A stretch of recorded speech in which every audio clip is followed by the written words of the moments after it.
सुतांजलि वर्ष 9 अंक 6 प्रथम सितंबर 2025। खलील जिब्रान ने लिखा है, समझदारी सड़क किनारे खड़ी है, हम सबों को खुलेआम पुकारती है, लेकिन हम उसे एक भ्रम समझकर नजरअंदाज कर बैठते हैं। तब कब? मान लीजिए आप किसी ऐसे प्रदेश में पहुंच जाते हैं जहां के लोग यह नहीं मानते कि 2 और 2 4 होते हैं। उनमें से कुछ का कहना है कि 2 और 2 3 होते हैं, लेकिन कुछ कहते हैं 5। कुछ औरों के विचार से 2 और 2 7 होते हैं, और कुछ ऐसे भी हैं जो कहते हैं कि अभी किसी को भी पता नहीं है कि 2 और 2 कितने होते हैं। इस पर विद्वानों का कहना है कि अभी इस पर गहन अनुसंधान करने की जरूरत है। लेकिन कट्टरपंथी तो यह फरमान निकाल देते हैं, जब तक अनुसंधान पूरा न हो जाए तब तक किसी को भी 2 और 2 के योग के बारे में अपनी राय नहीं देनी चाहिए, और प्रशासन इस पर कठोर कानून बना देता है। ऐसे लोगों के बीच अपने आप को पाकर आप क्या करेंगे? क्या आप नारेबाजी करेंगे, संगठन बनाकर आंदोलन करेंगे, हड़ताल करेंगे और जुलूस निकालेंगे, धरना देंगे, इश्तेहार निकालेंगे, सत्ता दल से मिलकर संसद में बिल पास करवाएंगे, या उच्चतम न्यायालय के पास जाएंगे, या फिर आप शांत भाव से, पूर्ण आत्मविश्वास से अपनी बात कहते रहेंगे, इस आशा के साथ कि शायद उन लोगों के बीच कभी कुछ ऐसे व्यक्ति निकलें जो समझ सकें कि 2 और 2 वास्तव में 4 होते हैं। भारतीय चिंतन के विषय में ऐसा ही दृष्टिकोण अपनाना आवश्यक है।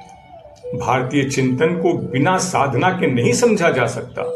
यह चिंतन अवश्य ही शब्दों में प्रकट किया गया है, क्योंकि देश और काल के अंतराल में संप्रेषण के लिए शब्दों के सिवाय और कोई चारा नहीं है।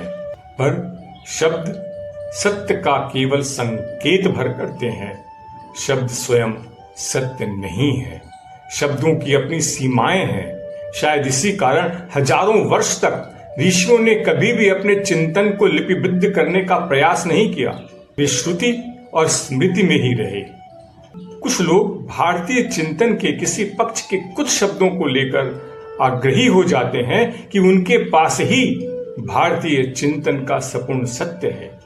वे यहाँ वहां से उदाहरण देते हैं, जोशीली बहस करते हैं और औरों को अपने मत का अनुयायी बनाने का भरसक प्रयत्न करते हैं। लेकिन ज्यों-ज्यों आप सत्य के निकट पहुंचते जाएंगे, त्यों-त्यों आपको शब्दों की सीमा का आभास होता जाएगा। आप स्पष्ट देखने लगेंगे कि शब्दों में बहस करने से आप सत्य नहीं जान सकते, क्योंकि शब्द और भाषा स्वयं विशाल सत्य के कुछ छोटे से अंश हैं।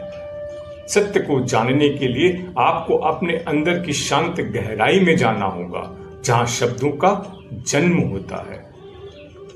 ताओ ने कहा है कि सत्य कहा ही नहीं जा सकता। जैसे ही आप सत्य कहने का प्रयास करते हैं, कहीं न कहीं कुछ न कुछ छूट जाता है या जुड़ जाता है। इसमें कठिनाई होती है। जिन व्यक्तियों ने कभी अपनी आंखें बंद करके ध्यान का अभ्यास नहीं किया है, उनके लिए यह जानना कठिन है कि मनुष्य का वास्तविक जीवन उसके अंदर से नियंत्रित होता है। हमारी सभी सामाजिक, धार्मिक, राजनैतिक और आर्थिक समस्याओं का स्रोत विभिन्न मनुष्यों के अंदर विद्यमान अनुभूतियों और उनसे नियंत्रित विचारों में है।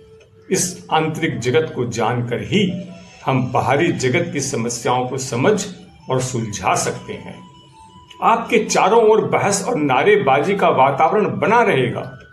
आप उसके बारे में कुछ ज्यादा नहीं कर सकते, पर यदि आप जानते हैं कि आप सही राह पर हैं, तो आप बिना परेशान हुए अपना काम करते रहेंगे।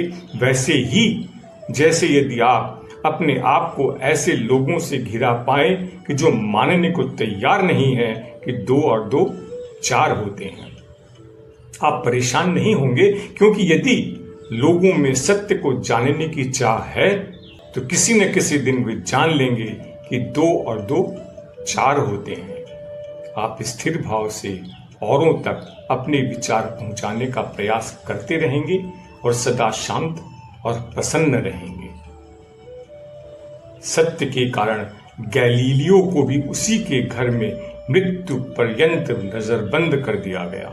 ईसा मसीह को क्रूस पर चढ़ा दिया गया और मीरा को जहर का प्याला पीना पड़ा, लेकिन वे सत्य जानते थे और उसे दोहराते रहे, शांत और प्रसन्न रहे। तब जब आप जानते हो कि 2 और 2 4 होते हैं। लाइक करें, सब्सक्राइब करें, परिचितों से शेयर करें।